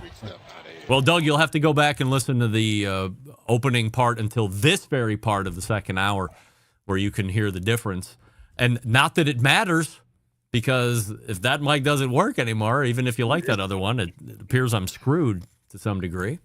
Go ahead, Matt. Can I give my opinion? Yeah, please. I think the Sennheiser current microphone in use, yes, visually agreed, is better, but you're not going for visual, we're going for audio. Yeah. The other one, RE20. RE20, you sound more robust. You sound more thunderous. Well, yeah, okay. You know, it's more vibrant. It's like here, and the other one is very clear, obviously great quality, but is here. So that's my auditory opinion. All right. Appreciate that input there. And we will continue on with the 100% Assurity Questions. Lance Owens is wondering if the cat is pissed all over my digital mixer. But believe me, this digital mixer has a well-crafted cardboard box sitting over the top of it to absorb all cat piss. And there's no cat piss around it, so we're all safe there. 100% yes. Oh, wait. I had a follow-up question for you, Doug. Is your OCD tendency on this having a company come and clean your grill, is it because you would be paying these guys money, watching them clean your grill, all the while knowing that as soon as they left, you would go back through and re-clean that grill that they just cleaned so you would be satisfied with it? No, I don't know.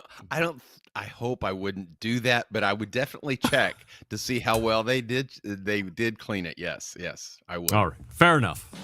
I would go back through and re-clean it. I would. I can say this. There are differences. It's like different kids, right? How well I clean older grills is much better than how well I clean the newer grills for Traeger, for example, because I have put the aluminum foil on the drip pan on the older ones and stuff. The new ones are such that you really can't do that. Oh. And yeah, it's got a lip. It's really harder to do that. And it has a combined ash keg and grease and ash keg. Right. So actually I clean those less than I do the other ones, where, I'm pretty, so if it has the pot, and I clean them a lot more often and a lot better. Now I still take them off. And clean them well and, power wash the grates and all that stuff. But the newer grills, it's harder to be myself. I just want the outside clean. The inside of my pits are perfect, but the outside, maybe not so much. Huh? Outside is not not aesthetically pleasing on the outside. All right. Look, I'm cooking volume. I hear you. Yeah. All right. Yeah. Let's move on. Let's move on. We can stay on this all night. Matt, 100% yes or 100% no. The Michelin Star Guide content on this show continues to be compelling. 100% yes.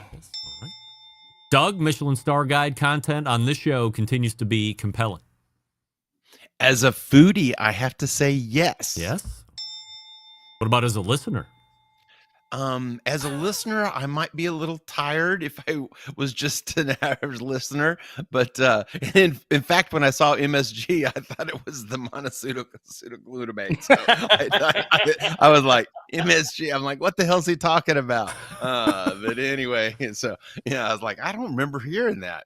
But well, anyway. I thought we were probably done with Michelin Star Guide content until I was forwarded a couple new articles, both from former Tennessee embedded correspondent Steve Ray and our Michelin Star Guide expert Robert Moss, who sent me a very in-depth article about how Michelin Star Guide and the South thing all came to be, who's paying what, where ROI continues to be.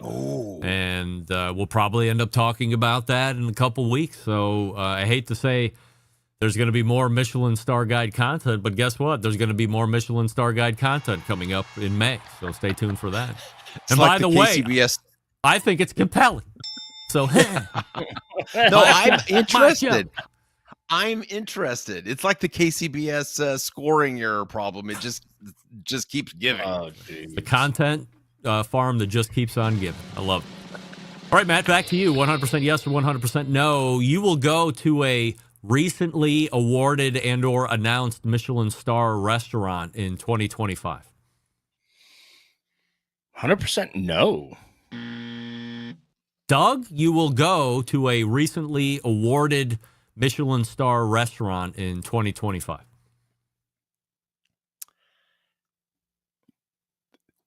Are you talking the future or in the past?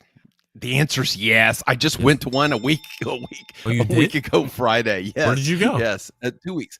It wasn't a star. They got the bib nod. Yep. And so, so they got the nod. And so I went to that, and it was one here in San Antonio. For me, there's nothing around me, I don't even think. But it's going to be a no for me. I mean, I'm not traveling somewhere to go to Michelin star restaurant, especially knowing what I know now. Even if there was one in Cleveland, I don't know if I would beat Traxy. If I got there for some reason, I would get there, but I wouldn't go make a special trip at this point, knowing what I know. So it's a no for me, dog. Doug, 100% yes or 100% no. You believe the pizza oven fad is over? I do. Yes. Matt, pizza fad is over. I love this question.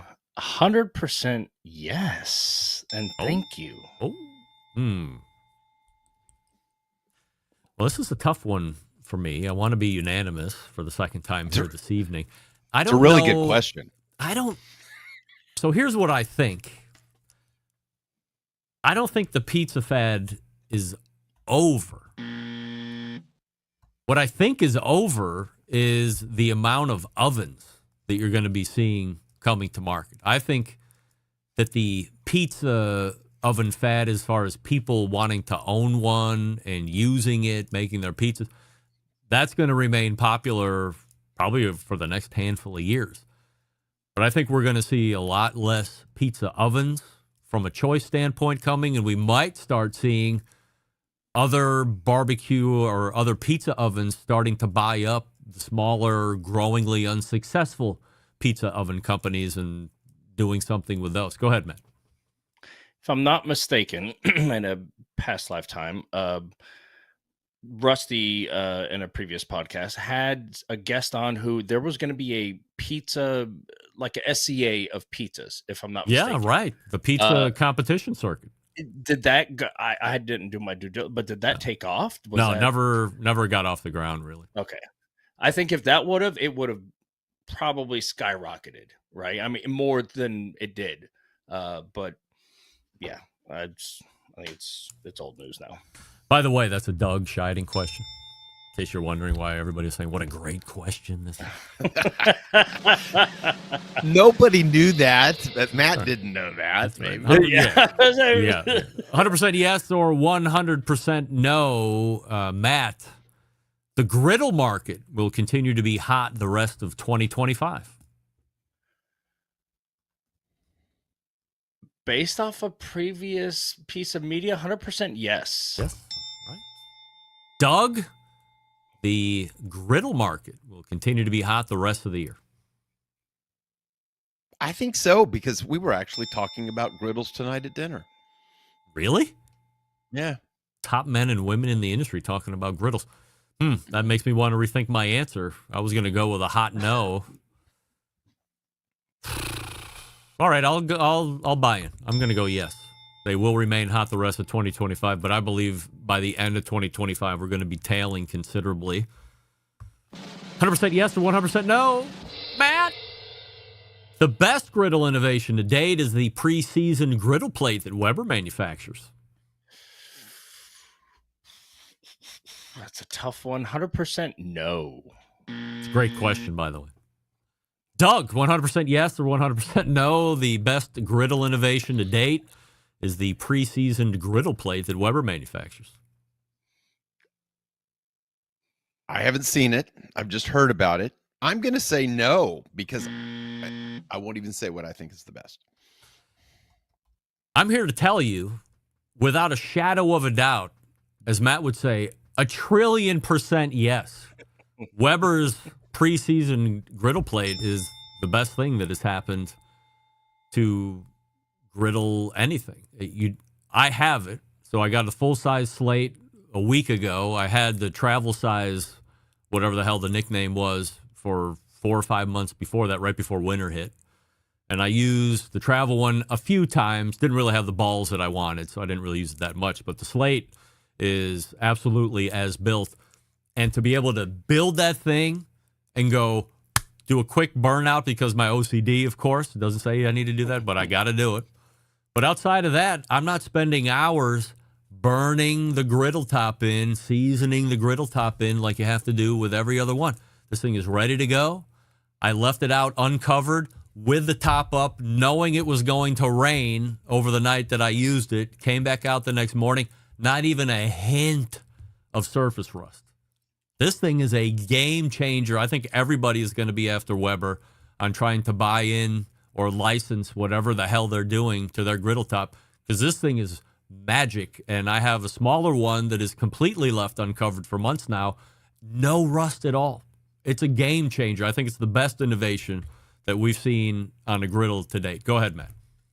We think this spills over to the Blackstone now, because I don't know that it's done, but is that going to translate? Yeah. So I have a question, I believe, in there coming up that's going to be talking about that, but it certainly wouldn't surprise me from being tied together if it actually goes through that's something that Blackstone wouldn't want to take advantage of. I mean, it's certainly way more convenient. I don't know if that would then make the Blackstone wholly cost more because that's something that they're putting into that technology that they don't currently account for cost-wise. Doug, do you have any thoughts on any of that?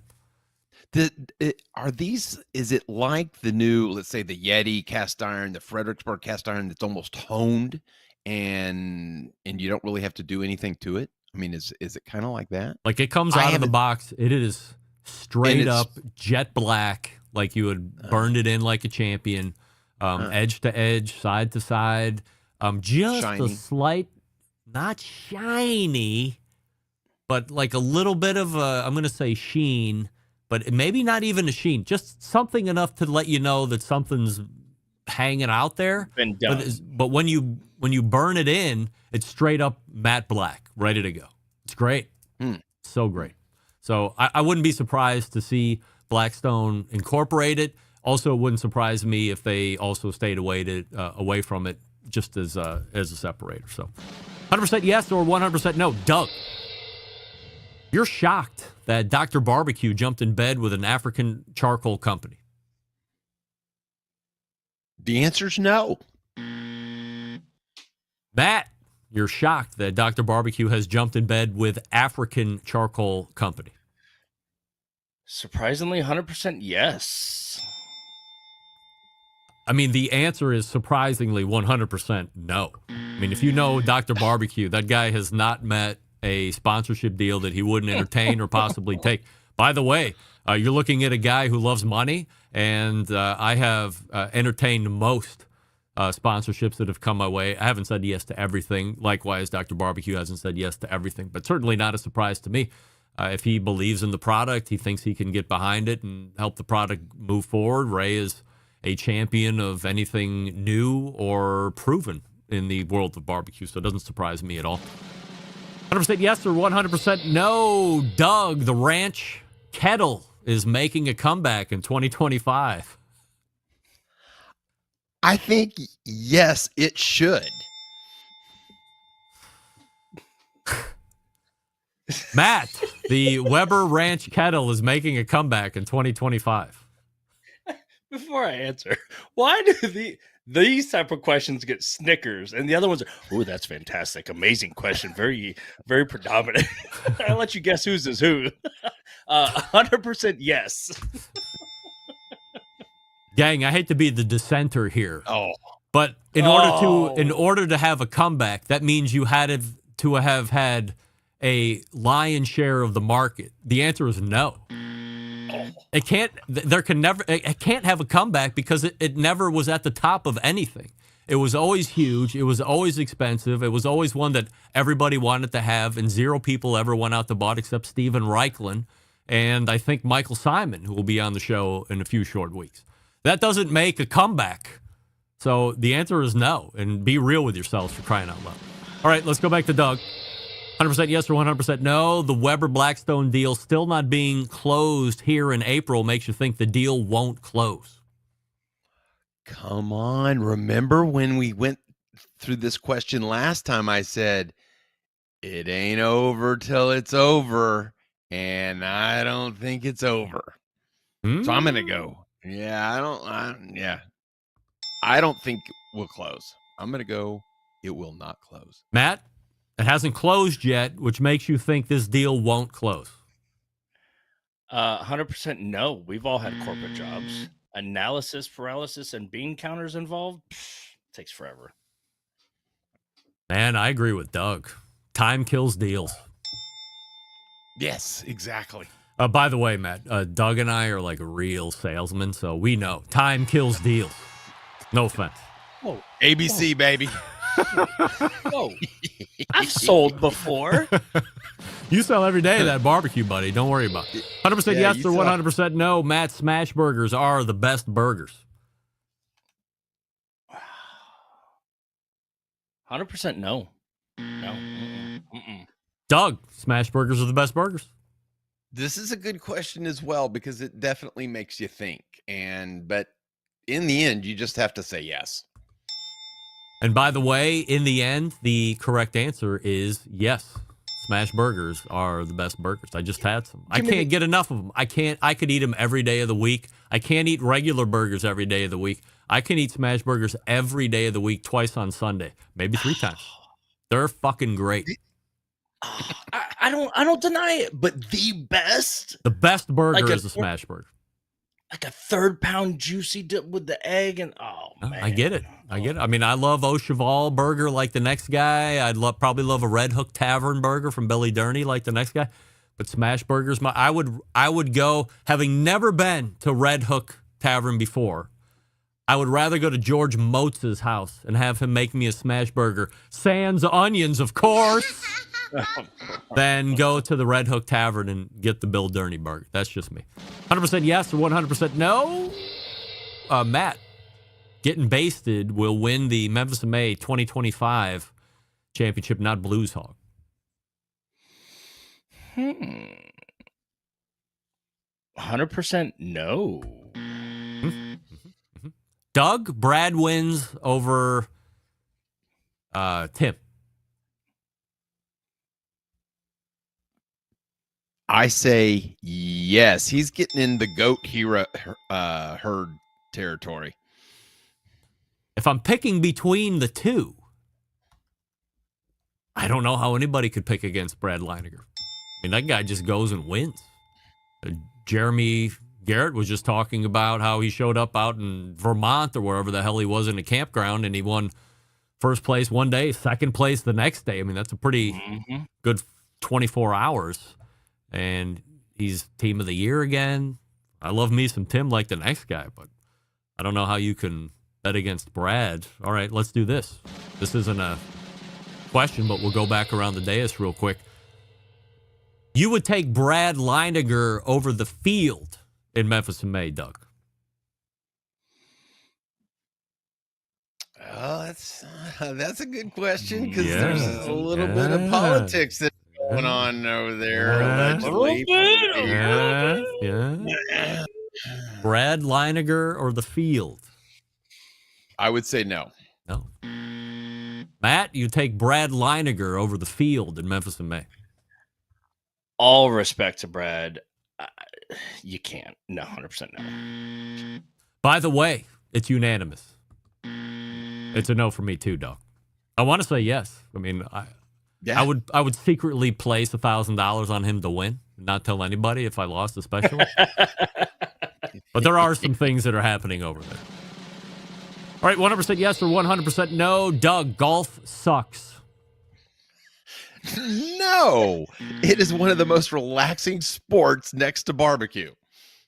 Matt, golf sucks. 100% no. Well, bad news. You guys are wrong. Golf sucks. That means you suck. Yes, 100% yes or 100% no. And this is the last question, and we're not going to get out on time, but we'll be pretty close to time for just having a total of 3 of us here tonight.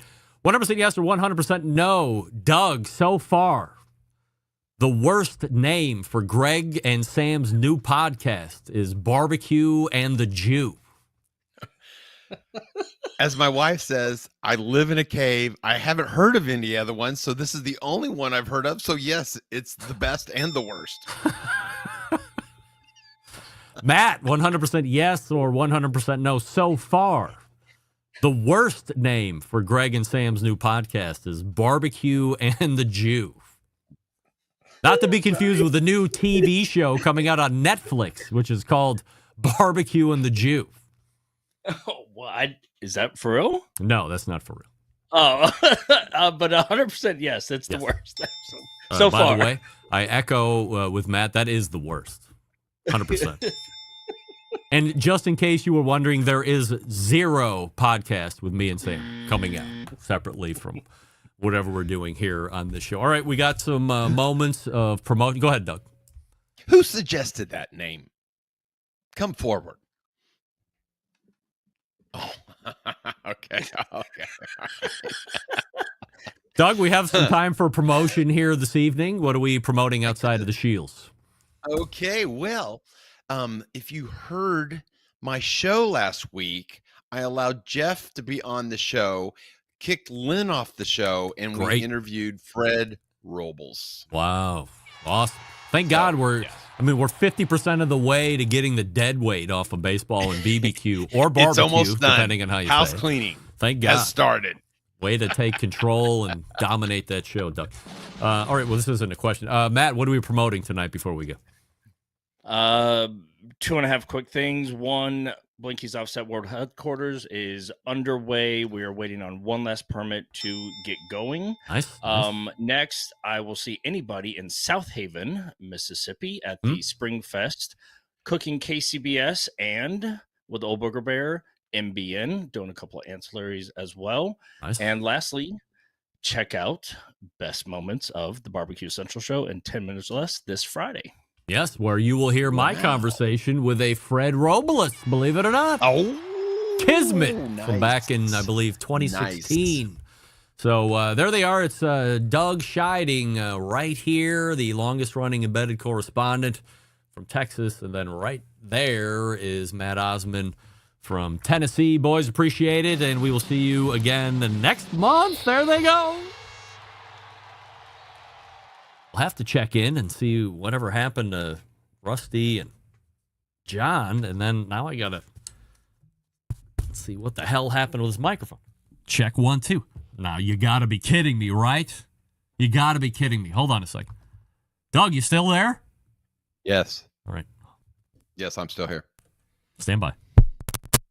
All right, this is the other microphone. This is the RE20. Now, stand by.